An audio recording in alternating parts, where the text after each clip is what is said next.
Ya, selamat siang. Kita mulai saja. Apa namanya? Share screen-nya sudah terlihat ya? Sudah, Pak. Sudah, Oke. Pak. Oke. Nah, kita hari ini membahas 3 elemen berpikir kritis ya. Jadi ini kalau apa namanya kalian dilihat di daftar materi ini seharusnya 3 kali pertemuan ya. Dari pertemuan pertama membahas apa namanya ya elemen-elemen, kemudian pertemuan berikutnya standar dan pertemuan berikutnya lagi membahas kebajikan intelektual ya. Tetapi secara teknis kalau itu dibuat terpisah akan sulit memahami. Oleh karena itu saya memutuskan untuk memberikannya sekalian ya 3 elemen berpikir kritis ini supaya setelah itu kita lebih banyak latihan. Ya. Jadi mulai minggu depan itu kita latihan, bahkan minggu ini juga sudah bisa latihan. Nah, saya sudah kirim apa namanya bacaan ya 2 artikel Kompas yang kebetulan ditulis oleh dosen-dosen UKSW ya, Pak Diki Garjo sudah pensiun dan Pak Jos Mambo pembantu rektor 4 kita. Nah, itu nanti kalian pakai untuk latihan critical reading.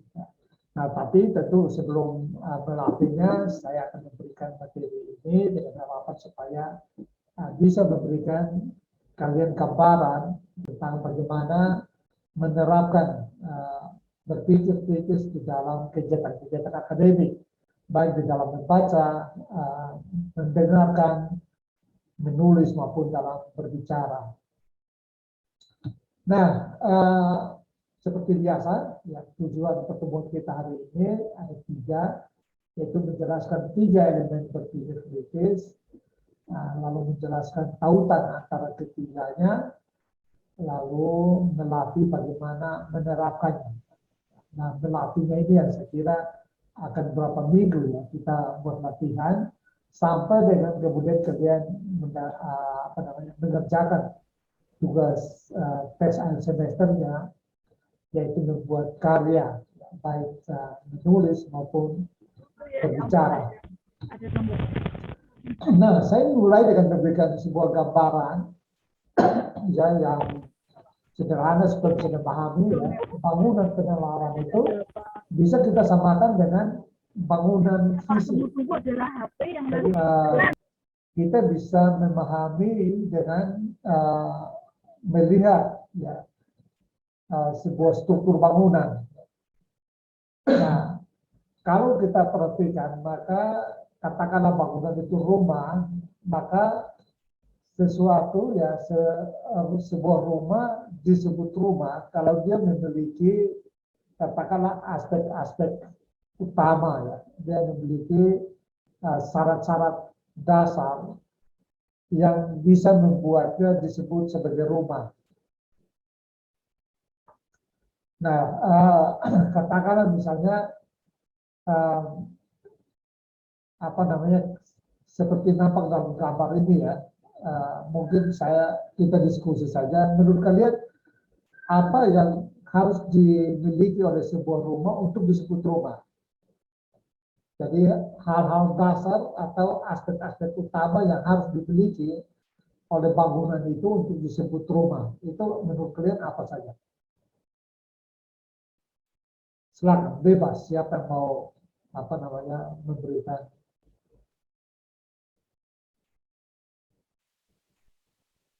jawaban? Fondasi, Pak. Ya. Fondasi mungkin, Pak. Oke, fondasi. Itu batu. Ya, fondasi batu. Oh, jangan lihat gambar itu, lihat secara rumah secara umum. Oke, fondasi. Apa lagi? Tembok, Pak. Ya? Tiang, Pak. Pintu, Tiang. Pak. Tembok. Tiang, tembok. Jendela, Pak. Ya? Jendela. Atap, jendela. Kalau misalnya rumah pintu. Oke, pintu. Jadi fondasi, pintu, atap tadi ya, tembok. Mungkin rumah tanpa tembok juga bisa ya. Nah, artinya yang utama ya, yang utama yang membuat dia bisa menjadi sebuah rumah ya. Jadi saya kira oke lah. Ambil saja fondasi, tiang, ya tiang penopang ya, lalu pintu, jendela, lalu atap. Ya. Oke lah, misalnya kita tambah tembok juga nggak apa-apa.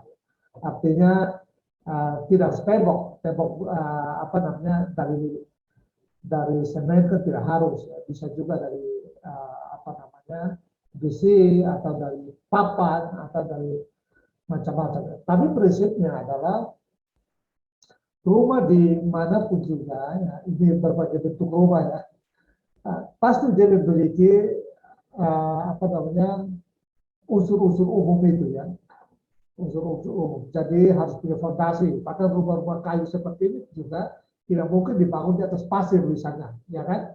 Tetap dia pasti mencari apa namanya lahan atau lanskap yang kokoh, yang kuat ya, supaya fondasinya apa bisa berdiri baik. Ya.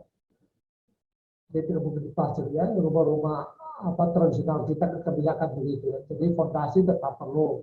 Tiang-tiang penopang tentu saja ya perlu, bahkan mewah rumah-rumah apa namanya gedung-gedung mewah seperti ini pun tetap butuh fondasi dan tiang-tiang penopang ya.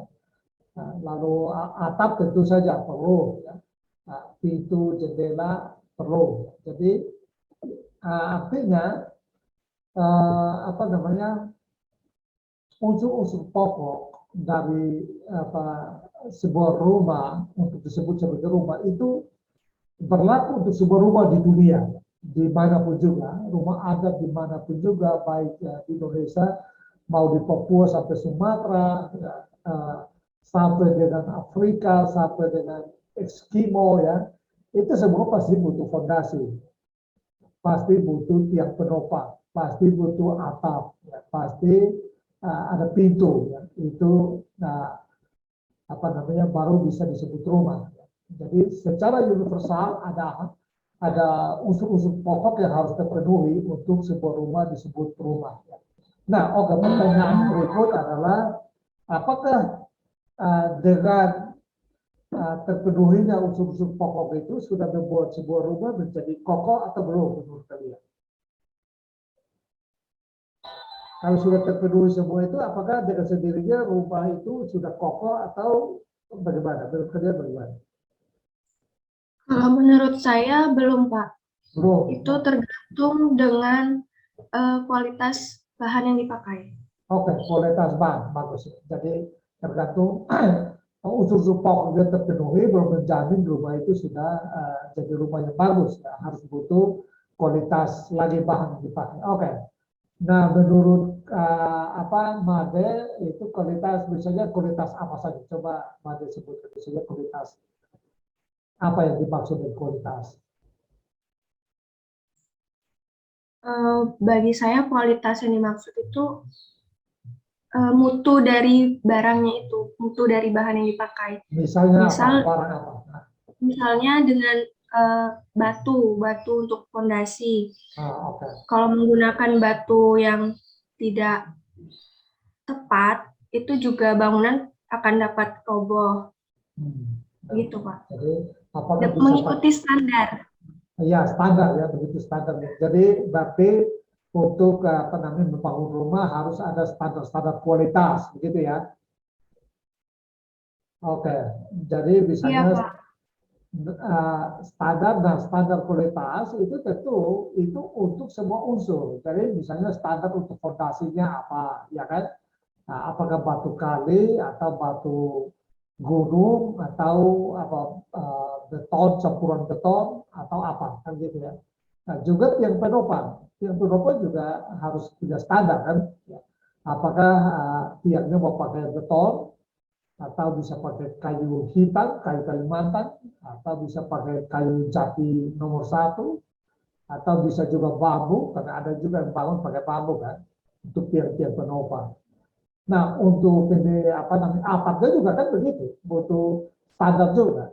Apa kita pakai atap baja ringan, atau pakai atapnya apa namanya dari kayu saja, atau apa ya? Jadi semua punya ukuran, ya. Punya standar kan gitu. Artinya begini, kalau tadi kita sebut unsurnya, ada unsur fondasi, ada tiang penopang, ada pintu, ada atap, ya, ada tembok, maka 5 ini masing-masing harus punya standar masing-masing, ya kan? Temboknya juga standarnya apa? Standar campuran, ya. Campurannya apa? Atau temboknya dibuat saja dari kayu atau bambu misalnya. Nah, jadi artinya sebuah rumah itu pertama dia menjadi rumah kalau memiliki 5 unsur pokok. Ya, setidaknya 5 unsur pokok tadi, yaitu fondasi, tiang penopang, pintu, jendela, tembok, dan atapnya. Nah, tetapi setiap unsur itu juga harus punya standar. Ya. Nah, itu supaya kalian akan dengan memahami ini akan mudah nanti memahami atau berpikir kritisnya. Ya. Nah, kalau dia semua sudah punya standar masing-masing, hal ketiga yang harus dipertimbangkan adalah apakah gunanya rumah itu. Rumah yang dibangun dengan katakanlah standar-standar yang sudah lengkap, ya standar kualitas yang sudah lengkap, unsur-unsur yang sudah lengkap. Lalu manfaat rumah untuk apa menurut kalian? Apa manfaatnya bangun rumah? Sebagai tempat tinggal, Pak. Tempat tinggal. Apalagi? Tempat berlindung. Tempat berlindung. Apalagi? Tempat berteduh. Tempat berteduh. Ya itu jawaban semua itu masih sama tuh. Berlindung, berteduh, tinggal ya sama.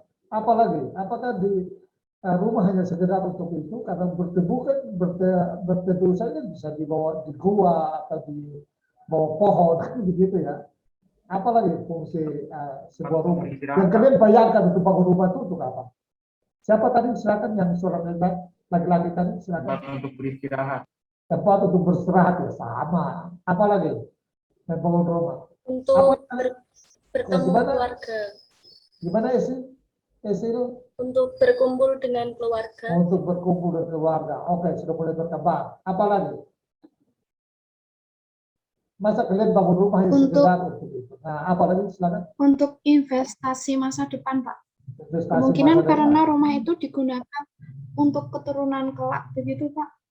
Oke, jadi untuk katakanlah untuk membangun generasi gitu ya. Nah, oke, apa lagi? Masa kalau kalian mau bangun rumah mempertimbangkan supaya tiga tim bisa berteduh. Saya tidak yakin itu saja yang kalian pertimbangkan. Kan? Nah, membangun generasi, apa lagi yang kalian pertimbangkan? Ya, tentu rumah menjadi tempat yang nyaman kan begitu, nyaman bagi semua tempat ya. Kita bilang rumahku adalah surgaku kan gitu ya. Biasanya saya ingat waktu saya tidak tahu kalian ya, waktu saya masih SMP dulu biasa dengan itu ya. Rumahku adalah istanaku ya. Jadi rumah adalah tempat menempatkan generasi, rumah tentu ada nilai estetika dan nilai etikanya juga ya. Jadi kita ingin bangun rumah modelnya kayak apa ya. Nah itu berarti kita bicara soal fungsinya kan gitu ya, fungsi rumah. Jadi kita lihat sudah ada 3 hal. Pertama unsur-unsur dasar ya, untuk membuat sebuah rumah disebut rumah. Yang kedua kualitas dari masing-masing unsur itu ya. Standar kualitas untuk masing-masing unsur itu supaya membuat rumah menjadi kokoh. Tetapi tidak hanya di situ, harus juga sampai kepada fungsinya. Ya. Karena kalau kita ingin bangun rumah untuk fungsi keluarga tentu berbeda dengan kalau mau bangun rumah untuk publik, untuk sekolah, pendidikan misalnya, atau rumah untuk bisa juga untuk hewan masuk kan begitu ya. Karena ada juga bangun rumah untuk walet kan gitu ya, sarang walet ya. Jadi itu juga fungsinya ya, 3 hal itu ya. Jadi pertama unsur pokok, yang kedua standar kualitas dari masing-masing unsur itu, dan yang ketiga fungsi rumah. Nah, sebenarnya sama persis ya. Jadi sama persis dengan penalaran. Berpikir kritis itu atau bernalar itu juga bisa dilihat sebagai sebuah bangunan. Bangunan penalaran. Kita sebut dengan bangunan penalaran. Oleh karena itu, dia juga memiliki 3 hal tadi ya, unsur pokok ya, unsur pokok penalaran, lalu standar ya, standar untuk kualitas setiap unsur di dalam penalarannya itu, Dan yang berikut fungsinya yaitu apa namanya yang dalam penalaran kita sebut dengan wisdom atau kebajikan intelektual. Nah, kalian tentu masih ingat pertemuan lalu atau dua pertemuan lalu yang saya tunjukkan bagaimana piramida pengetahuan. Ya. Dalam piramida pengetahuan itu kan yang tertinggi adalah wisdom. Artinya orang makin pintar, makin berpengetahuan itu kalau dia memiliki kebijaksanaan, ya, kebajikan. Jadi level tertinggi dalam mencari pengetahuan, mencari kebenaran adalah menjadi orang yang bijaksana. Nah, sama halnya dengan itu. Dalam melalui berpikir kritis, ya, kita mencapai puncak tertinggi yaitu wisdom. Artinya orang disebut berpikir kritis itu kalau dia punya kebijaksanaan. Nanti kita lihat satu persatu ya dari apa namanya 3 elemen terbangun berpikir kritis. Kita sebut dengan 3 elemen berpikir kritis, yaitu satu unsur ya unsur pokok penalarannya, yang kedua standar intelektual, dan yang ketiga wisdom atau kebajikan intelektual. Nah, kita lihat satu persatu di sini ya. Nah, unsur pokok ini sudah mulai rumit dan mungkin kalian perlu perhatikan karena nanti latihannya ini yang kalian latih ya. Nanti kita mulai dengan apa namanya artikel yang telah dibagi itu untuk kalian mulai latih ya. Nah, di unsur pokok ada kalau yang tadi di rumah ada 5 ya, 5 untuk unsur pokok rumah. Maka dalam penalaran ada 8 unsur pokok. Yang pertama, tujuan, purpose. Ya. Orang menulis atau berbicara, sekarang saya berbicara, pasti punya tujuan. Tidak mungkin orang berbicara tanpa tujuan atau menulis tanpa tujuan. Itu tidak mungkin.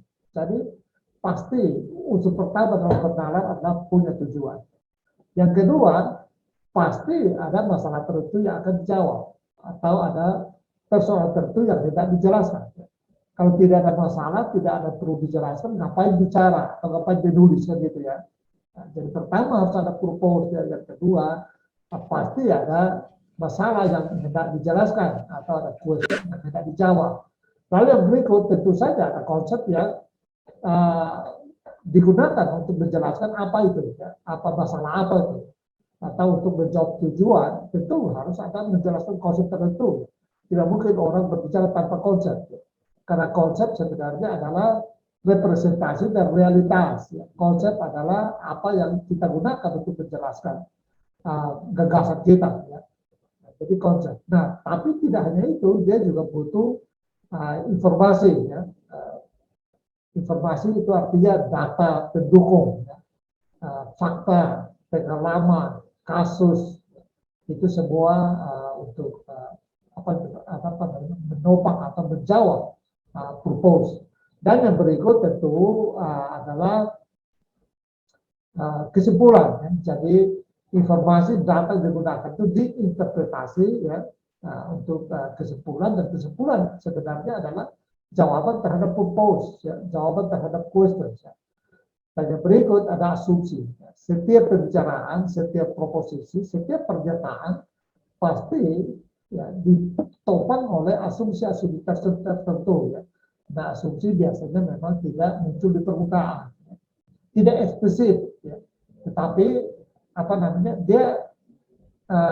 dialah yang menyebabkan orang berperilaku tertentu atau orang mengatakan sesuatu. Misalnya, ya, mengapa Anda hari ini kuliah misalnya? Pasti ada asumsi tertentu yang buat Anda kuliah hari ini. Sebab Anda bisa punya pilihan untuk tidak kuliah hari ini, kan gitu ya. Atau misalnya mengapa hari ini Anda memutuskan untuk misalnya makan siang jam 2 misalnya. Ya. Ada asumsi tertentu di balik itu sehingga Anda membuat keputusan itu. Jadi sikap dan pernyataan kita disadari atau tidak disadari itu dia ditopang oleh asumsi-asumsi tertentu yang tidak eksplisit namun berfungsi, ya, berfungsi efektif untuk menjadi penyebab ya untuk kita menyatakan sesuatu atau kita bersikap sebagai sesuatu. Nah, karena ada kesimpulan tadi, maka mau tidak mau ada implikasi dan konsekuensinya. Setiap kesimpulan, karena kesimpulan itu adalah hasil interpretasi terhadap informasi dan data, maka pasti ada implikasinya ya, dan konsekuensinya. Lalu yang terakhir adalah sudut pandang. Setiap orang berbicara atau menulis pasti dari sudut pandang tertentu. Orang tidak mungkin tanpa sudut pandang. Anda juga bisa membahas sesuatu dari sudut pandang Anda, misalnya sebagai milenial, misalnya ya, atau bisa juga sebagai katakanlah perempuan, ya, atau bisa sebagai laki-laki, bisa juga seperti itu, atau bisa juga sebagai, jadi ini sudut pandang itu banyak ragamnya, bisa juga sebagai menggambarkan sesuatu dari sudut pandang sebagai orang Kristen atau orang Muslim ya, dan seterusnya ya. Nah, itu namanya sudut pandang. Jadi unsur pokok ini ada dalam setiap penanganan. Ketika Anda membaca artikel, membaca buku, mendengar saya berbicara, ini 8 unsur itu pasti ada. Ya. Ya, tidak mungkin tidak ada. Kalau tidak ada berarti menunjukkan bahwa bangunan penanaman itu rapuh. Ya. Sama seperti tadi rumah punya 5 unsur utama, salah satunya tidak ada, misalnya pintunya tidak ada. Ya. Nah itu sama persis seperti itu. Atau atapnya tidak ada. Kalau atapnya tidak ada atau pintunya tidak ada, salah satu tidak ada, tentu akan mengganggu fungsinya, karena ya. Nah sama halnya dengan itu, dalam bangunan penalaran juga punya 7 unsur pokok itu. Nah, 8 unsur pokok. Nah, tetapi itu harus diuji di dalam standarnya, ya. Jadi masing-masing unsur itu nanti diuji dalam standarnya, ya. Jadi standarnya disebut standar intelektual. Nah, kalau kita lihat keseluruhan, maka unsur-unsur pokok ini, unsur-unsur pokok dan penalaran harus menerapkan standar, ya. Sama halnya dengan unsur-unsur rumah tadi harus menerapkan standar-standar pada setiap unsur supaya membuat rumah itu menjadi kokoh. Gunanya apa? Gunanya untuk membangun ya ini ya, kebajikan intelektual atau wisdom tadi. Jadi gunanya kita memenuhi semua unsur penalaran dengan standar-standar yang baku supaya kita bisa membangun kebajikan, membangun wisdom. Ya.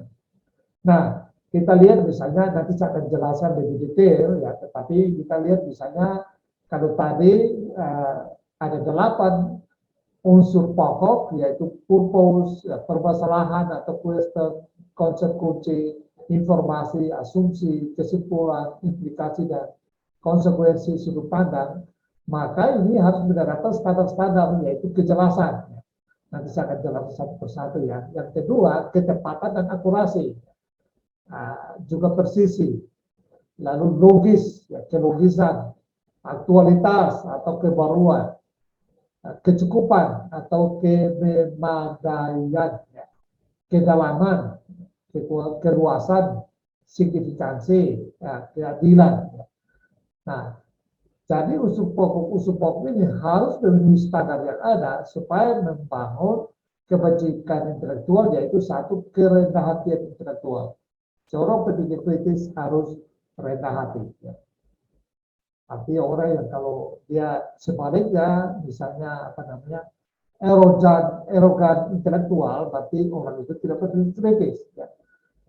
Kemandirian intelektual, ya, mampu berpikir mandiri, ya, tidak ikut-ikutan orang, tidak orang sebar medsos dia langsung forward tanpa mengkritisinya lebih dahulu, mengecek kebenarannya atau tidak, ya. Jadi harus mandiri dalam hal berpikir, ya. Fair-mindedness, harus berpikir dan bersikap adil, ya. Nah, punya keberanian intelektual. Mengapa keberanian? Karena dia selalu berbicara berdasarkan fakta-fakta, ya. Jadi diingat di sini ada informasi dan dengan standar yang terpenuhi, ya. Keuletan, ya, orang yang tentu kerja keras untuk menemukan kebenaran atau mengembangkan keilmuannya. Lalu welas asih, ya, atau intelektual empati, jujur, ya, punya integritas, ya. Jadi dalam kerja akademik dia harus jujur, ya. Menggunakan sumber-sumber atau metodologi harus jujur. Lalu percaya diri, ya. Mengapa percaya diri? Karena dia melakukan semua proses-proses pengenalan dengan katakanlah keterpenuhan unsur pokok dan standar. Lalu memiliki kebajikan epistemik, ya, artinya dia sorry ini maksudnya bukan kebajikan epistemik sebenarnya, tetapi oh ya betul ya, kebajikan epistemik artinya ketika dia lakukan pencarian, membangun metodologi ya, untuk mengobservasi atau mencari kebenaran, dia harus jujur ya, metode-metode yang digunakan itu harus jujur, nah, metode eksplorasinya harus jujur. Dan kemudian yang terakhir adalah kedermawanan intelektual. Seorang pendidik kritis harus murah, ya, murah hati dalam berbagi ilmu dan keterampilan kepada orang lain. Jadi dia memiliki pengetahuan yang benar dan prosesnya dengan benar, lalu dengan pengetahuan itu maka dia berbagi kepada orang lain. Nah, berbagi itu juga bisa berarti kita mendiskusikannya dengan publik, ya, mendiskusikan dengan orang lain, sehingga dari berbagi itu lalu kita akan mendapatkan kekayaan, ya, dari orang yang katakanlah publik atau teman yang kita berbagi itu, ya, karena lewat itu lalu pengetahuan kita makin bertambah, informasi kita makin diperkaya dan seterusnya. Nah, jadi itu keseluruhan dari proses bernalar atau berbangun pemikiran kritis. Ya. Nah, kalau kita lihat sederhana di gambar sebelah kiri ini, ya, akan mudah untuk kalian mengikuti alurnya, yaitu bahwa bangunan penalaran membutuhkan unsur-unsur pokok penalaran, yaitu ada 8 unsur pokok. Nah, 8 unsur pokok ini supaya kuat dia harus menerapkan standar intelektual. Ada berapa tuh? 10 barangkali atau 12 standar intelektual, ya.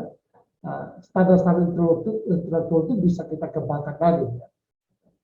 Nah, lalu untuk apa? Untuk membangun kebajikan intelektual. Jadi unsur pokok menerapkan standar intelektual agar kita membangun kebajikan intelektual. Gunanya apa? Gunanya supaya memperkuat bangunan penalaran, kan gitu ya. Sehingga kita berbicara itu selalu dengan bangunan penalaran yang kuat. Dalam bahasa-bahasa berpikir kritis konvensional, ya, yang kalau kalian cari di internet akan mudah ketemu, ya, dan di Google akan mudah ketemu. Yang kita berikan ini malah kalian tidak akan jarang ketemu di Google, ya. Nah, kalau kalian berpikir kritis di Google, ya kalian ketemu itu adalah membangun falasi, ya. Lebih baik bicara berpikir kritis, lebih banyak bicara tentang falasi, ya. Nah, tapi kalau kita di sini tujuan dari berpikir kritis adalah memperkuat bangunan penalaran, ya. Nah, yang dibahasakan kadang-kadang sebagai membangun argumen, ya. Ya, saya kira itu bisa juga, walaupun pengertian itu masih sempit, tetapi oke lah, ya. Artinya membangun argumen dan maksudnya adalah membuat bangunan penalaran. Nah, ketika kita berbicara bangunan penalaran atau kita bicara berpikir kritis, itu dia cakupannya mulai dari sini, unsur pokok, standar, dan wisdom. Itulah sebabnya kalau orang tidak katakan tidak rendah hati atau tidak punya belas asih, itu dia bukan berpikir kritis. Itu dia tidak termasuk berpikir kritis. Tidak percaya diri misalnya, tidak fair, ya, tidak adil, ya, itu dia bukan berpikir kritis, ya. Ini yang kalian harus paham. Jadi ini supaya memperkuat apa yang pertemuan pertama sudah saya jelaskan tentang banyak salah paham, ya, dalam berpikir kritis. Orang mengira bahwa berpikir kritis itu adalah kemampuan untuk berretorika sedemikian rupa sehingga, ya, tidak kalah berdebat dengan orang lain, ya, atau memutar balik logika sedemikian rupa sehingga bisa mengalahkan, ya, dalam tanda kutip, ya, orang lain, tidak mau mengalah dengan orang lain. Nah, itu bukan berpikir kritis, malah itu bertentangan dengan berpikir kritis, ya. Karena itu berarti sikap arogan, sikap tidak rendah hati, sikap dogmatis karena menganggap pengetahuannya yang paling benar dan orang lain salah. Itu tidak atau berpikirnya itu misalnya merendahkan orang lain atau menyalah-nyalahkan orang lain. Nah, itu sikap-sikap yang tidak baik-baik. Nah, itu gambaran keseluruhan dari model berpikir kritis. Ya, ini kita sebut model berpikir kritis UKSW, ya, yang sumbernya sebenarnya diambil dari Richard Tau dan Dita Elder. Ya. Bukunya sudah saya bagi di kalian pada pertemuan pertama dan kedua sebagai sumber utama. Ya, tentu kalau kalian membacanya secara detail, tidak akan menemukan sedetail yang kami jelaskan di sini, karena banyak yang sudah kami kembangkan. Nah, saya bahasakan atau dibahasakan secara dinarasikan secara luas, ya, maka kalian hanya cukup menguasai formulasi kalimat ini sudah bisa memahami berpikir itu secara umum, ya. Ini ya, jadi kita berpikir selalu untuk sebuah tujuan. Tidak mungkin orang berpikir tanpa tujuan, kan gitu ya. Atau orang yang berpikir itu tentu lalu kita ekspresikan lewat tulisan maupun lewat bicara, kan gitu ya. Orang tidak mungkin berpikir lalu diam, kan gitu ya. Oke, mungkin ada diam, oke saja. Tapi itu berarti tidak perlu dipercakapkan, tidak perlu dikritisi. Nah, Anda bisa mengkritisinya sendiri dalam pikiran Anda, ya. Jadi tetap di situ, itu berarti belum punya purpose, kan gitu. Purpose-nya Anda sendiri yang tahu. Tetapi ketika dia diekspresikan lewat tulisan dan verbal, orasi, maka dia harus dirumuskan, ya, punya tujuan, ya. Yaitu dalam rangka menjawab pertanyaan atau persoalan tertentu. Masa tidak ada sesuatu pun lalu kita mau bicara atau kita mau penulis, kan gitu ya. Bahkan dalam percakapan sehari-hari pun Anda bicara kan pasti punya tujuan. Nah, ingin menjelaskan kepada temanmu bahwa jangan macam-macam, gitu, atau ingin mengajak temanmu untuk kita makan bersama misalnya, kan selalu punya tujuan. Tidak pernah orang bicara atau menulis tanpa tujuan, atau tanpa menjawab soal tertentu. Nah, baik tujuan maupun pertanyaan atau persoalan itu didasarkan atas atau menggunakan konsep tertentu untuk menjelaskan. Kalau ajak persoalannya adalah ingin mengajak teman makan, ya, tujuannya mengajak teman makan, masalahnya karena sudah lapar misalnya, maka tentu konsepnya adalah konsep makan siang atau makan malam atau makan pagi, ya. Jadi konsep harus ada konsep yang digunakan untuk menjelaskan. Tidak mungkin tidak ada konsep. Nah, tetapi untuk mendukung konsep itu, maka kita gunakan informasi. Informasi itu adalah data, fakta, pengalaman, kasus, statistik, itu semua masuk dalam informasi supaya kita bisa membuat kesimpulan. Karena kesimpulan itu sekali lagi adalah jawaban terhadap pertanyaan. Kesimpulan itu adalah sebuah pernyataan yang menunjukkan bahwa purpose telah tercapai, kan gitu ya. Nah, sehingga kesimpulan itu dia menyatu dengan purpose dan merupakan jawaban tuntas terhadap pertanyaan. Nah, oleh karena itu maka pasti punya implikasi dan konsekuensi. Kalau kita buat kesimpulan yang merupakan hasil interpretasi terhadap informasi, yaitu data dan fakta, maka kita harus pikirkan juga implikasi dan konsekuensinya. Kita tidak bisa membuat kesimpulan dan kita lalu berharap tidak punya konsekuensi, tidak bisa. Karena itu sudah menjadi milik publik, ya, sudah masuk ke ruang publik, maka dengan sendirinya punya implikasi dan konsekuensi. Nah, lalu biasanya memang mulai dari informasi, kesimpulan, implikasi, sebenarnya semua itu dibangun di atas dasar asumsi-asumsi tertentu yang kita miliki. Nah, asumsi-asumsi itu harus kita sadari. Karena memiliki asumsi yang buruk, yang salah, akan membuat kita membuat kesimpulan yang salah. Melakukan proses-proses berdalar yang salah. Misalnya, kamu mau ketemu seorang teman baru misalnya. Tapi kamu sudah asumsikan, misalnya teman itu katakanlah dari Kalimantan atau dari Sumatera misalnya. Tapi misalnya kamu punya pengalaman buruk dengan orang Kalimantan atau orang Sumatera, lalu Anda sudah punya asumsi yang negatif tentang dia.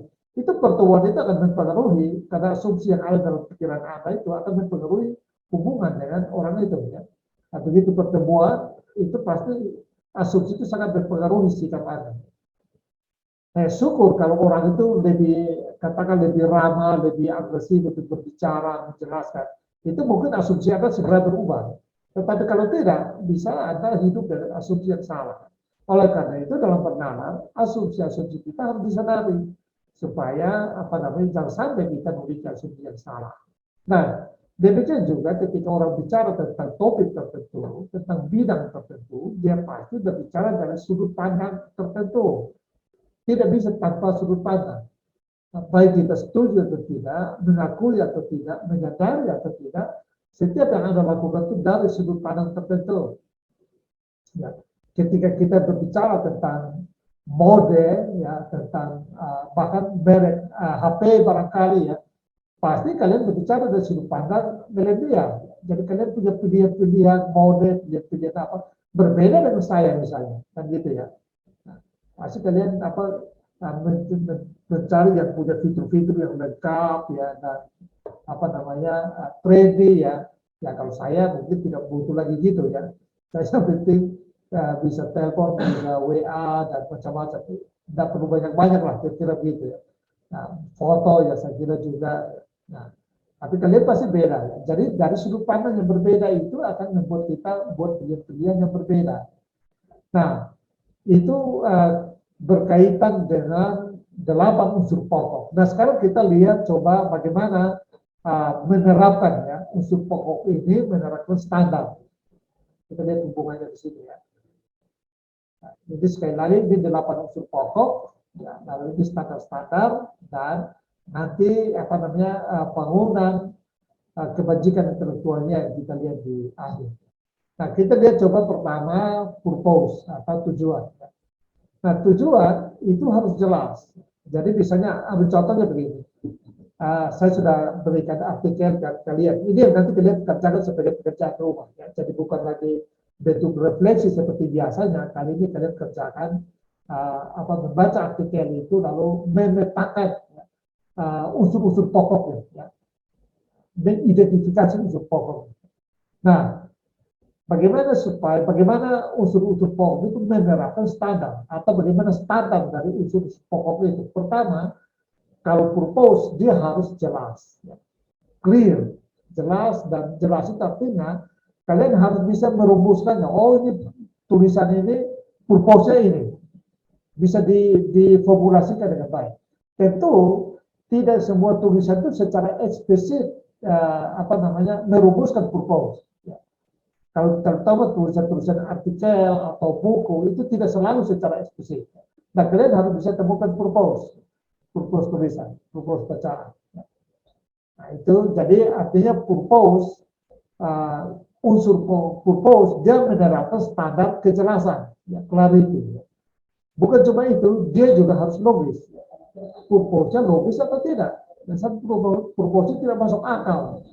Nah, kalau tidak masuk akal, tentu saja sulit kita menjawab karena bagaimana mencari informasi untuk mendukung sesuatu yang tidak masuk akal.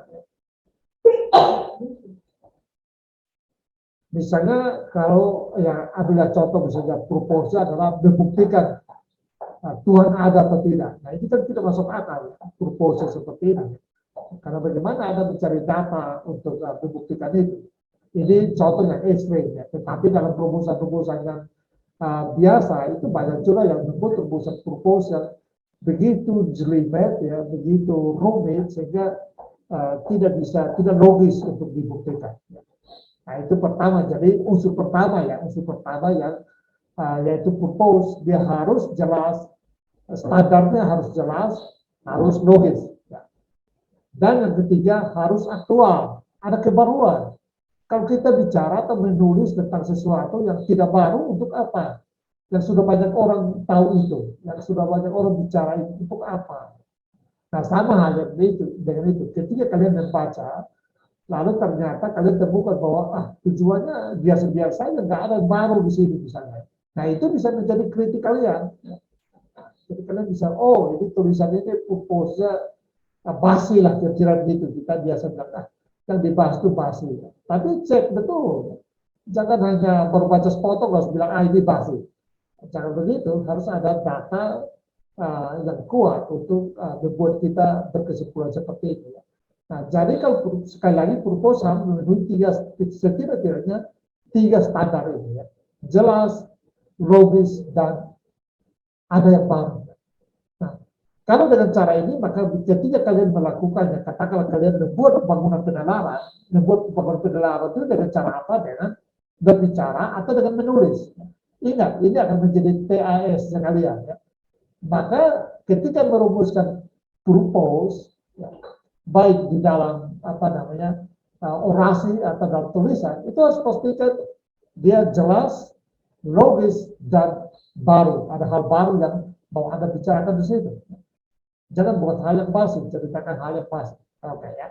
Jadi itu unsur pertama ya, dengan standarnya. Kita lihat unsur kedua dengan standarnya, yaitu question atau permasalahan. Sama dengan tujuan tadi, harus jelas juga questionnya. Karena proses bernalar itu adalah untuk menjawab question, menjawab permasalahan. Kalau dia tidak jelas, bagaimana kita bisa menjawabnya dengan tepat? Kan gitu ya. Dan proses menjawab itu adalah menggunakan data dan menggunakan informasi. Nah, sehingga harus jelas. Dan yang kedua, harus relevan. Relevan artinya harus relevan dengan tujuan. Dan sampai tujuannya ke Jakarta, pertanyaannya mempertanyakan sesuatu yang mengarahkan kita ke Surabaya misalnya. Nah itu sulit. Ya, itu nanti pusingnya di waktu cari informasi. Ya. Informasi tidak bisa mau cari informasi yang mana. Kalau yang satu ke Jakarta, yang satu ke Surabaya. Nah itu jadi harus jelas dan harus relevan. Ya. Relevan dengan tujuan maksudnya. Nah itu yang kedua ya. Lalu yang ketiga, unsur pokok yang ketiga yaitu konsep. Ya, konsep kunci. Ya. Konsepnya itu harus tepat. Ya. Tepat artinya dia harus tepat membantu untuk menjawab tujuan. Kalau tujuannya untuk menjelaskan seperti tadi ya, tujuannya adalah untuk mengajak teman makan siang, ya. Yang konsepnya harus makan siang supaya tepat gitu loh. Nah, dan sampai tujuannya ajak teman makan siang, lalu konsepnya misalnya baju batik misalnya, itu nggak nyambung, ya, konsepnya nggak nyambung. Jadi konsepnya harus relevan, ya, akurat, ya, tepat, ya, sesuai dengan tujuan. Dan yang kedua harus ketepatan dan relevansi. Ya. Jadi relevansi ini juga berkaitan dengan tujuan dan question. Ya. Nah itu untuk konsep, ya, dua itu sudah cukup. Ya. Minimal dua. Ya. Sekali lagi saya katakan minimal. Ya. Minimal dua itu sudah harus. Nah, yang berikut informasi. Informasi supaya ini banyak kali dalam berdasarkan pengalaman dari kelas-kelas sebelumnya, itu persoalan itu memahami informasi itu sebagai message, sebagai pesan, ya, sebagai apa ditangkap dari bacaan. Nah itu salah. Saya ingin kalian catat ini secara khusus supaya jangan buat kesalahan waktu mengidentifikasinya dalam bacaan.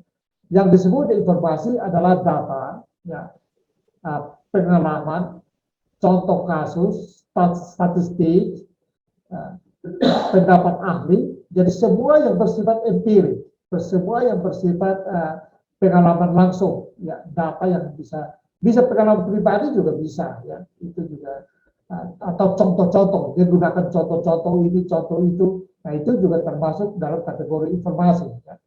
Nah, sementara ini supaya kalian bedakan sekaligus dari konsep ya. Yang disebut dengan konsep, ini perlu dicatat khusus ya. Yang disebut dengan konsep adalah teori, ya teori yang digunakan, paradigma filosofis, hukum ilmiah, prinsip-prinsip ilmiah, dan definisi ya. Definisi. Jadi konsep adalah hal yang abstrak ya. Yang katakanlah tingkat abstraksi tinggi, sementara informasi adalah yang empirik. Ini supaya bisa dibedakan secara baik ya. Jadi kalau definisi, bentuknya definisi, model ilmiah, hukum ilmiah, teori, ya itu semua masuk dalam kategori konsep. Ya. Atau misalnya dibuat kategori, katakanlah seperti yang tadi ya, kategori berpikir kritis ada 3 elemen misalnya, jadi digambar gambar apa diagram yang saya buat ini termasuk teori ya. Jadi dia buat kategori berpikir kritis ada 3 yaitu apa namanya unsur pokok, standar dan kebijakan itu teori ya, karena dia memberikan model ya, kategori atau gambar ya itu teori ya. Nah jadi itu supaya kalian bisa bedakan antara konsep dan informasi ya. Yang satu abstrak, yang satu empirik. Yang berikut, karena itu informasi harus relevan. Ya, relevan itu ya, yaitu supaya membantu kita menjawab question. Ya, data yang kita gunakan itu harus membantu kita untuk menjawab question atau mencapai purpose ya dari tulisan. Ya. Tapi dia juga harus cukup ya. Jangan sampai informasi tidak cukup untuk menjawab questionnya. Ya. Tidak memadai namanya ya. Informasi itu jangan sampai tidak memadai. Nah, katakanlah begini, katakanlah kalian bertemu dengan teman baru, ya, lalu misalnya cerita kalian minta teman barumu itu kamu traktir saya dulu, misalnya, ya, minta dia traktir, lalu dia bilang, oh tidak bisa, saya tidak bisa traktir, ya. Anda misalnya, lalu Anda mengatakan, Anda bilang kamu itu sekikir, ya, misalnya. Nah, itu kan pertanyaannya, apakah data dia tidak mentraktir Anda? Minta sekali itu langsung itu sudah cukup untuk Anda buat kesimpulan bahwa dia seorang yang kikir.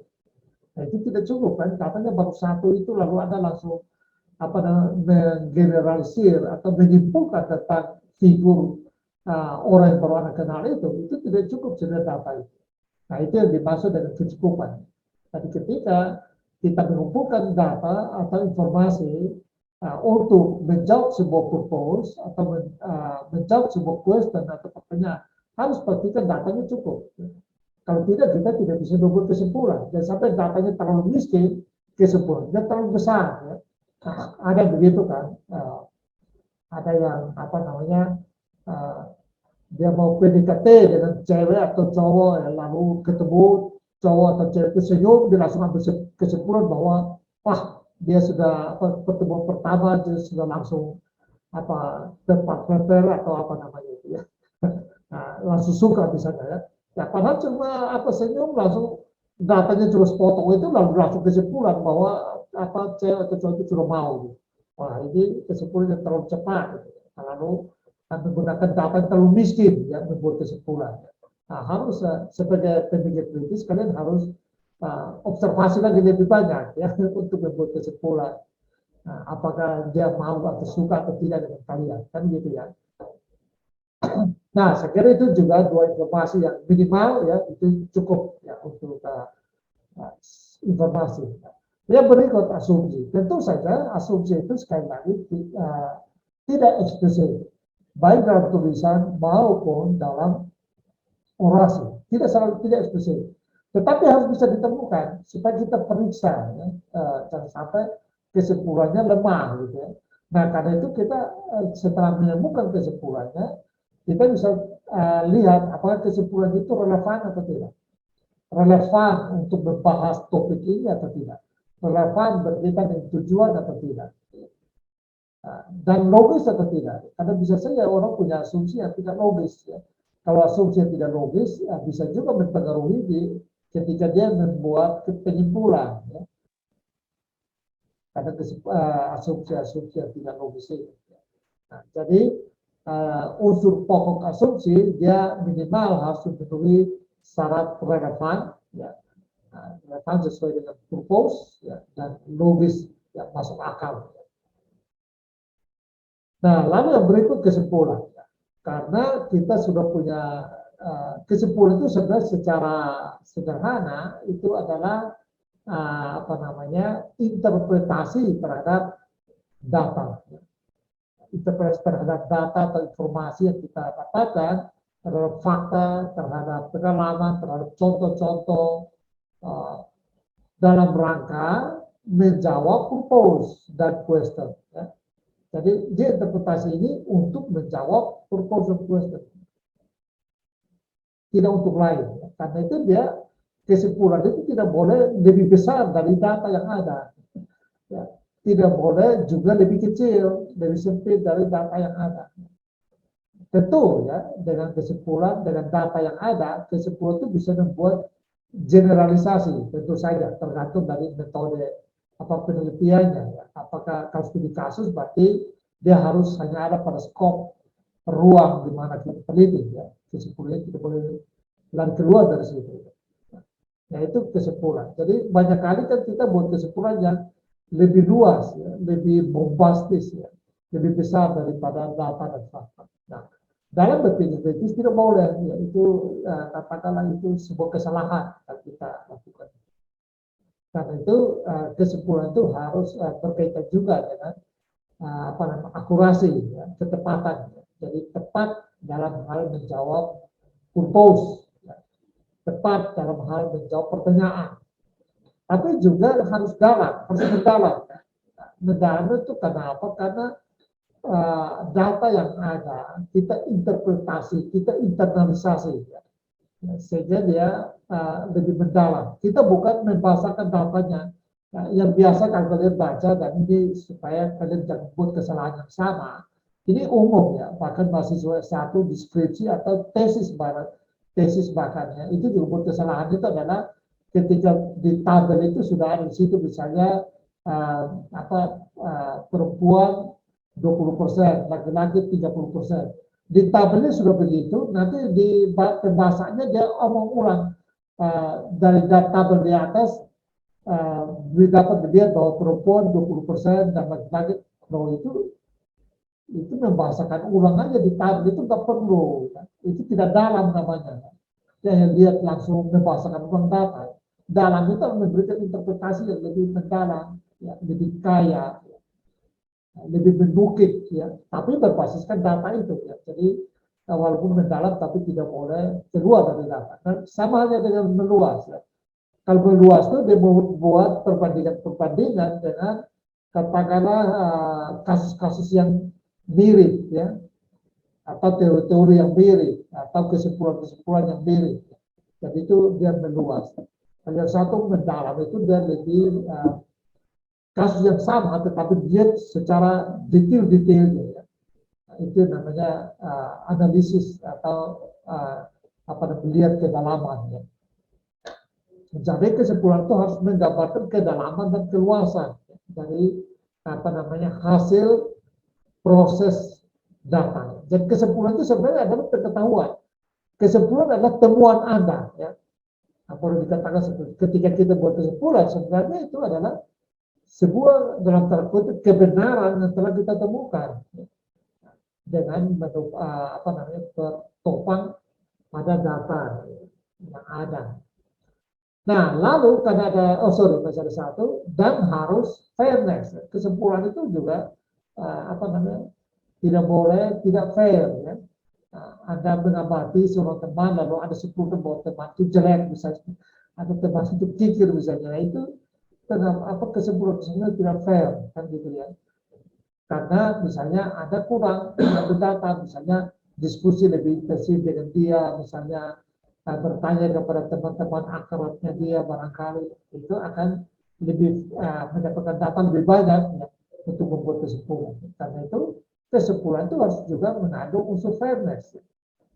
Makanya kalau ada dengar orang diskusi lalu cepat mengatakan orang lain dungu atau orang lain bodoh, ini tidak fairness, ya, kesimpulan itu. Dan mengandung unsur arogan, ya, karena membodoh-bodohkan orang lain, mendungu-dungu orang lain, ya, itu saya kira itu arogan, dan itu bukan ciri seorang berpikir kritis, ya. Seorang berpikir kritis harus menghindari, ya, hal-hal yang seperti itu. Ya. Dan yang berikut signifikansi. Mengapa? Ya signifikansi itu karena kesimpulan itu adalah, ya, jawaban terhadap pertanyaan. Kesimpulan itu adalah tercapainya purpose, tercapainya tujuan. Ya. Jadi dia harus signifikan. Nah, kita lihat memang dari sini ya kesimpulan kelihatannya harus berkaitan dengan standarnya banyak, ya. Oke lah, karena kesimpulannya temuan ilmiah Anda, posisi atau pengetahuan yang Anda temukan. Karena itu ya memang dia punya standarnya harus tinggi, ya. Seperti itu. Ya. Nah, itu pun Karena mengapa tidak perlu lagi misalnya apa namanya kebaruan? Ya? Karena memang dia sudah berproses dari purpose atau permasalahan yang baru mengandung unsur kebaruan. Jadi dengan sendirinya purpose itu sudah secara tidak langsung ya asumsinya dia sudah baru dengan sendirinya. Dan yang berikut ya unsur yang berikut ya implikasi dan konsekuensi. Nah, kalau kesimpulannya A, maka apa implikasinya? Apa konsekuensinya? Implikasi itu adalah runtun logis ya dari kesimpulan. Kalau Anda simpulkan misalnya bahwa katakanlah Anda membuat perbandingan A atau B yang lebih baik. Anda pilih misalnya warna baju atau pilih apa lagi ya, pokoknya dua hal misalnya ada banding A atau B yang lebih baik. Ketika Anda simpulkan bahwa A lebih baik dengan apa mungkin bertanya kepada penjaga tokonya ya macam-macam lalu Anda simpulkan A yang lebih baik dan Anda pilih A, maka itu ada implikasi. Ya. Kalau A yang lebih baik maka apa namanya implikasi logisnya ya tentu Anda akan mencari apa namanya jenis-jenis pakaian yang mungkin merek-merek yang sama atau perusahaan yang sama ya dan seterusnya itu saya kira implikasi logisnya seperti itu ya. Nah tapi konsekuensi ya pilihan-pilihan Anda buat pilihan-pilihan praktis ya. Memilih pakaian itu dan mengenakannya ya seperti jadi implikasi itu dia masih ada pada logika ya. Oh kalau begini maka begini. Kalau kesimpulannya begitu maka implikasinya begini. Dan konsekuensi selalu berkaitan dengan perilaku, tindakan yang merupakan kelanjutan dan kesimpulan. Tindakan real, tindakan praktis. Dalam tulisan-tulisan biasanya orang bilang apa namanya implikasi logis dan implikasi praktis. Itu saya kira itu yang dimaksud dengan implikasi dan konsekuensi. Nah, lalu yang terakhir, unsur pokok yang terakhir itu adalah sudut pandang. Anda menulis sesuatu atau berbicara sesuatu atau Anda membaca tulisan dan mendengarkan seperti sekarang Anda mendengarkan saya, ya, itu semua berproses dari sudut pandang tertentu. Ya.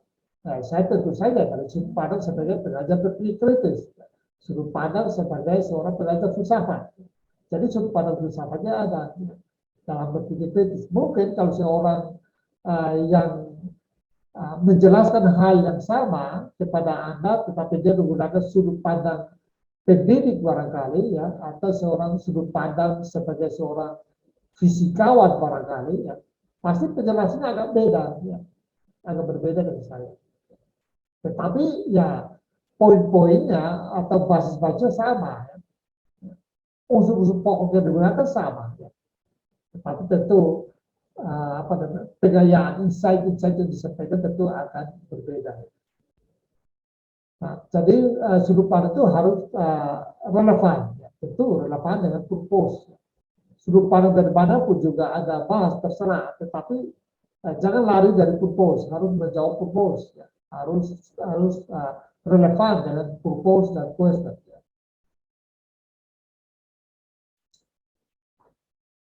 Nah, lalu yang berikut tentu harus fairness juga. Kalau Anda sudah mulai membahas sesuatu dengan sudut pandang yang katakanlah negatif tentang apa yang mau Anda bahas itu, maka sudah tidak bisa objektif lagi.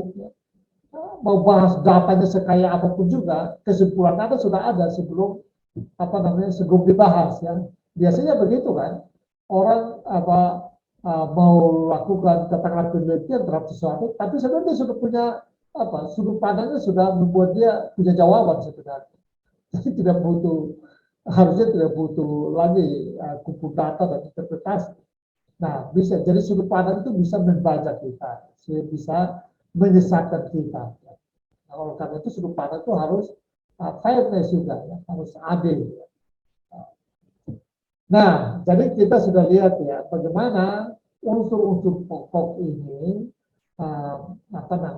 memiliki standar. Semua unsur pokok, 8 unsur pokok ini masing-masing memiliki standar minimalis yang telah disampaikan itu, ya. Ada biasanya mengembangkan oh menurut saya sudut pandang itu perlu tambah lagi, misalnya harus clear, oke, tidak masalah. Ya. Tambah boleh, itu tidak masalah. Atau oh menurut saya perlu juga sudut pandang itu misalnya harus punya keluasan misalnya, oke, itu juga tidak apa-apa. Ya. Tapi kalau sudut pandang itu sempit juga memang bisa berpengaruh, jadi boleh ya. Jadi yang disampaikan ini adalah yang minimal ya. Anda bisa mengembangkannya. Prinsipnya semakin banyak sebuah unsur pokok ini memiliki standar, itu semakin bagus, membuat bangunan penalaran Anda makin kokoh. Nah, jadi kita sudah lihat di sini ya, secara keseluruhan setelah kita lihat bahwa unsur pokok itu masing-masing punya standar-standar intelektual, ya, memenuhi standar-standar itu. Kalau itu sudah terpenuhi, maka kita akan membantu kita untuk membangun ya, sikap atau kebajikan intelektual seperti ini. Dengan terpenuhinya standar-standar ini, maka tujuan akhirnya ya seperti tadi saya bilang ya, rumah sudah terbangun ya, unsur pokok itu terlengkapi, standar-standar dari masing-masing unsur pokoknya itu juga terpenuhi, maka yang berikutnya kita lihat kebermanfaatannya kan gitu ya, nilai etika dan estetikanya, atau dalam penalaran kita sebut dengan kebajikan ya, atau wisdom. Ya. Nah, yaitu yang satu kerendahan hati intelektual. Seorang pemikir kritis harus rendah hati secara intelektual, harus mandiri, harus fair-mindedness, harus punya keberanian intelektual, harus ulet, tidak putus asa. Ya. Kerja tugas itu harus betul kerja keras, artinya harus serius mencari data, mencari informasi ya, supaya bisa menjalankan tugas dengan baik. Jangan asal-asalan, itu namanya tidak ulet. Ya. Seorang intelektual, seorang warga akademik harus ulet, welas asih, ya. Punya intelektual empati, artinya harus bisa mempertimbangkan pendapat orang lain, meskipun pendapat itu berbeda dengan pendapatnya dia. Meskipun pendapat itu bertentangan dengan pendapatnya kita, ya kita harus terbuka untuk mempertimbangkan ya, pendapatnya itu. Mempertimbangkan tidak berarti kita lalu ikut-ikutan, tidak begitu. Bukan itu maksudnya. Mempertimbangkan artinya memahami mengapa dia berbeda dan mengapa kita tetap berbeda. Tapi kalau misalnya dalam share itu kita memahami bahwa ternyata kita salah, ya kita juga harus mengalah. Ya. Jadi itu bagian dari welas asih juga sebenarnya. Welas asih terhadap diri sendiri. Dan yang berikut kejujuran, ya. Seorang intelektual, pemikir kritis harus jujur, punya integritas, ya. Percaya diri karena dia telah berproses secara baik ya, dengan standar-standar yang baku ya, informasi yang akurat ya, dan macam-macam itu, sehingga dia bisa percaya diri, lalu punya kebajikan yang sistemik. Dia menyadari bahwa proses pencarian ilmu itu butuh kejujuran, oleh karena itu dalam mencari data, dalam memperlakukan sumber data, dalam mengutip, ya semua itu harus dilakukan dengan jujur. Ya. Kalau dia mengutip pendapat orang, dia menyebut saya meminjam pendapat A atau B misalnya, ya, atau saya ambil dari buku ini atau buku itu, ya. Dan seterusnya. Ya. Lalu yang terakhir adalah punya kedermawanan intelektual dalam belajar ya. Semakin berbagi kita semakin tahu banyak. Karena itu jangan tanggung-tanggung untuk berbagi. Ya. Nah, kalau berbagi ya jangan jangan juga tanggung-tanggung atau khawatir ya kalau dikritik ya tidak masalah, kritik itu bagian dari proses ilmiah ya. Jadi kalau pendapat kita lalu dibantah oleh orang ya tidak masalah, kita menyampaikan apa yang kita tahu dengan data yang kita miliki ya. Kalau ternyata dia punya data lebih kaya dari kita dan tidak salah ya kita juga harus dengan rendah hati mengakui itu ya, dan kita memperbaiki pengetahuan kita supaya kita makin kuat pengetahuan kita. Jadi tidak arogan dalam pengertian tidak memaksakan seluruh pendapat kita paling benar, meskipun data banyak sudah membantahnya. Kita pakai prinsip pokoknya saya benar, itu tidak. Itu bukan sikap seorang intelektual. Seorang intelektual pendidik kritis harus jujur terhadap data dan temuan baru. Nah, saya kira itu ya. Jadi prinsipnya adalah bahwa kita memiliki penalaran yang kuat, menjadi pemikir kritis yang kuat. Kalau ya, kita lakukan memenuhi 3 elemen berpikir kritis ini. Ya. Unsur-unsur penalarannya terpenuhi, standar-standar untuk unsur-unsur itu terpenuhi, dan juga sikap etis dan estetikanya, yaitu kebajikan intelektual atau wisdom itu juga terpenuhi. Kalau kurang itu tanda bahwa kita masih termasuk weak critical thinkers. Jadi makin terpenuhi semuanya, kita sudah menjadi strong critical thinkers. Kalau makin sedikit terpenuhi, maka kita menjadi pemikir kritis yang lemah atau weak critical thinkers. Nah, bagaimana aplikasinya dalam berpikir kritis? Aplikasi dan berpikir kritis saya kira minggu lalu sudah saya sampaikan, dan sekarang saya sampaikan lagi, karena ini akan membantu kalian untuk mengerjakan tugas nanti ya. Mulai dari sekarang sampai selesai nanti pertemuan ke-14 TAS Anda itu sudah semua kerja tugas ya. Dan tugas-tugas yang kita lakukan mulai minggu ini sampai dengan mungkin pertemuan 12, 13 itu fokus melatih Anda untuk menerapkan berpikir kritis di dalam menghasilkan produk-produk ilmiah, baik lewat tulisan maupun lewat orasi. Nah, kalau kita perhatikan di sini, maka saya sebut kalau kalian baca tulisan atau presentasi saya sebut dengan kegiatan akademik. Ya. Kegiatan akademik kita kan sebenarnya 4 ini saja kan, mendengarkan, membaca, menulis, dan berbicara kan gitu. Tidak ada kita lakukan di luar itu kan gitu ya. Bahkan ketika ada penelitian pun itu kan sebenarnya penelitian itu kan dalam rangka membangun data kan, menemukan informasi kan, untuk memperkuat tulisan atau bicara Anda. Jadi semua aktivitas kita berkaitan dengan 4 ini. Kalau kita lakukan critical listening, seperti sekarang kalian mendengarkan, sebenarnya kalian sedang mempraktekkan critical listening. Praktek critical listening artinya ketika mendengarkan, kalian menggunakan sebuah 3 ini untuk kalian melihat apakah pas saya bicara itu ada nggak, terpenuhi nggak unsur-unsur penalaran, 8 unsur penalaran. Kalau terpenuhi, apakah standar-standar intelektual ini terpenuhi nggak?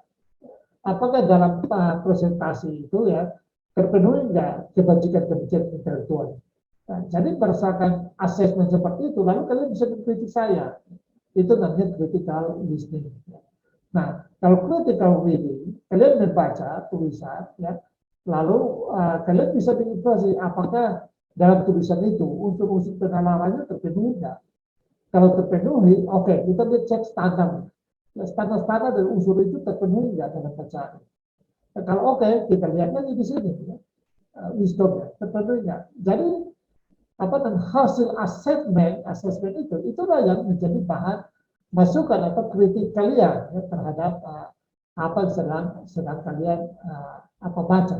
Nah, itu yang disebut dengan epistemologi. Karena apa? Itu memperkaya kalian untuk memiliki data, memiliki informasi, ya kan?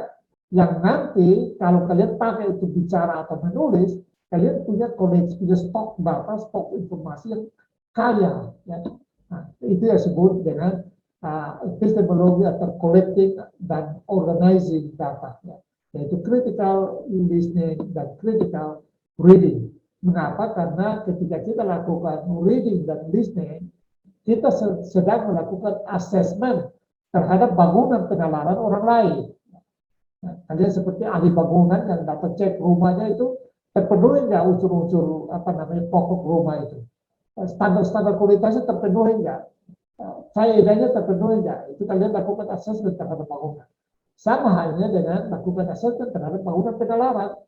Nah, kalian bisa lewat dengan membaca tulisannya orang atau mendengarkan orasinya orang, lalu kalian lakukan assessment dengan menggunakan 3 elemen berpikir kritis itu. Jadi itu sebagai bagian dari proses untuk mendapatkan data dan mendapatkan katakanlah konsep atau pengetahuan. Nah, tapi kalau di writing dan speaking itu kalianlah yang membuat bangunan penalaran, kalianlah yang mendirikan bangunan penalaran. Karena itu ketika kalian baik menulis maupun berbicara harus pastikan semua ini terpenuhi. Ini semua harus terpenuhi. Unsur-unsurnya pertama harus terpenuhi, unsur powernya harus terpenuhi. Kemudian setiap unsur itu memenuhi standar-standar kualitas yang diinginkan, standar universal, dan ini juga terpenuhi. Nah, itu baru supaya kalian menjadi, karena begini, berpikir kritis itu sebenarnya adalah membuat kita menjadi arsitek pengetahuan, arsitek penalaran. Nah, sebagai arsitek penalaran, maka kita harus memegang blueprint ya, gambar asli dari bangunan itu supaya kita tahu standar-standarnya kayak apa. Sehingga kita lakukan asesmen tepat ya. Nah, saya kira yang ini yang nanti PAS itu berkaitan dengan writing dan speaking ya. Untuk PAS nanti mulai saya kira mulai minggu depan kita sudah mulai latih itu ya, sehingga bisa memastikan bahwa PAS ada akan bagus. Nah, latihan kali ini adalah critical reading ya. Jadi dua artikel yang sudah diberikan kepada kalian ya, itu kalian baca, pilih salah satu ya. Jadi tugasmu adalah pilih salah satu ya, yang di PDF saya kirim itu ya, artikel dari Pak Dik Wilarjo ya, dan Jos Mafo. Ya. Pilih salah satunya lalu kalian bisa identifikasi, tidak perlu banyak-banyak dulu. Identifikasi dulu di sini unsur-unsurnya saja ya. Jadi 8 unsur ya. Nah, jadi kalian tulis ya, baca bacaan itu lalu kalian tulis purpose dari bacaan itu apa. Pertama purpose-nya apa, kemudian apa permasalahan yang ingin dijawab oleh dalam bacaan itu. Kemudian konsep kunci apa yang dibahas oleh bacaan itu. Kemudian informasi yaitu data apa yang digunakan ya, untuk mensupport ya menjawab permasalahan atau mencapai purpose ya. Lalu asumsinya apa ya, yang terkandung dalam tulisan itu. Lalu apa kesimpulannya? Kesimpulan dari tulisan itu, kalau kesimpulannya begitu, maka implikasi dan konsekuensinya apa? Lalu dari sudut pandang apa penulis membuat tulisan itu? Dalam posisi dia sebagai apa? Ya? Ini sudut pandang itu supaya tidak usah repot-repot. Itu biasanya ada keterangan, misalnya penulis ada bintang lalu penjelasan apa, sebagai apa dia. Itu sebenarnya sudah bisa memberikan clue kepada kita untuk memahami sudut pandang. Sudut pandang itu bisa juga profesinya apa, itu juga bisa membantu kita untuk memahami sudut pandang. Karena dari situlah dia mencoba membahas permasalahan itu. Bahwa berpikir kritis itu memiliki elemen standar ya. Mengapa? Supaya bisa menjamin objektivitas dan universalitas penalaran. Jadi orang tidak bisa bilang bahwa kebenaran itu relatif, kebenaran itu setiap orang bisa bilang ini benar dan itu salah, ya tidak masalah, tidak bisa begitu ya. Ada ukuran-ukuran objektif, ada standar-standar objektif yang bisa membuat sebuah pernyataan diuji secara universal. Ya. Tentu ada standar minimal bahwa secara filosofis itu juga relatif, itu soal lain. Tetapi tetap harus ada standar supaya kita bisa berdiskusi secara ilmiah. Tanpa ada standar universal maka tidak bisa berdiskusi sebab tidak punya basic ya. Nah, jadi sekali lagi berpikir kritis itu menjamin objektivitas dan universalitas penalaran. Itu satu. Yang kedua, seorang berpikir kritis memiliki habit, kebiasaan dalam menerapkan elemen-elemen, 3 elemen tadi ya, dalam aktivitas bernalar. Jadi berharap ini memang menciptakan perilaku baru ya, dalam melihat realitas, dalam menjalani kehidupan. Orang yang berpikir kritis, yang habit baru itu dimaksud adalah yang berkaitan dengan apa namanya kesimpulan yang terakhir ya, yaitu menjadikan elemen-elemen berpikir tadi ya, berpikir kritis tadi, 3 elemen berpikir kritis tadi sebagai kacamata mental. Ya. Jadi setiap melihat apapun juga kita melihatnya dengan langsung membayangkan ini kira-kira unsur pokok, 8 unsur pokoknya terpenuhi nggak? Kalau terpenuhi standarnya bagaimana? Kalau standarnya itu bagaimana dengan kebajikannya? Itu seperti itu. Ketika Anda mengamati patung pun, sebuah patung yang indah, itu pun harus muncul di dalam mental, kacamata mental Anda. Ini purpose-nya apa ya? Ini masalah apa yang dia jawab ya? Kira-kira begitu ya. Sampai dengan ini kesimpulannya apa dari patung seperti ini atau dari gambar yang seperti ini? Apakah implikasinya ada nggak? Nah, kita lihat misalnya ya, apa orang yang gambar Nabi Muhammad ya, yang di Prancis itu ya. Nah, implikasinya kan mengerikan kan? Ada pembunuhan kan gitu ya. Jadi sebuah gambar, tetapi harus ingat bahwa dia harus mengandung juga elemen-elemen penalaran. Ya. Dia harus mengandung unsur-unsur pokok dan juga standar. Kalau tidak, ya implikasinya ya tidak bisa terkontrol seperti itu kan gitu ya. Nah, itu menurut saya itu sebuah contoh yang baik di mana orang membuat kesimpulan-kesimpulan yang tidak memperhitungkan implikasi dan konsekuensi. Jadi